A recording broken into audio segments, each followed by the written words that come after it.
سوال: مخصوص ایام میں قرآن پاک کی وہ صورتیں جو کہ روز پڑھنے کا معمول ہے، زبانی یاد ہو تو پڑھ سکتے ہیں، اور روزانہ کا 500 مرتبہ درود شریف پڑھنے کا معمول ہے۔ کیا ان ایام میں 500 مرتبہ درود شریف اور چند صورتیں زبانی پڑھ سکتے ہیں؟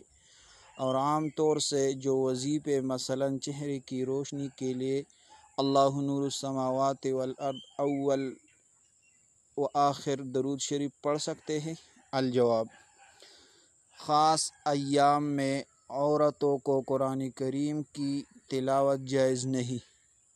قرآن و حدیث کی دعا کی نیت سے پڑھی جا سکتی ہے، دیگر اذکار درود شریف پڑھنا جائز ہے۔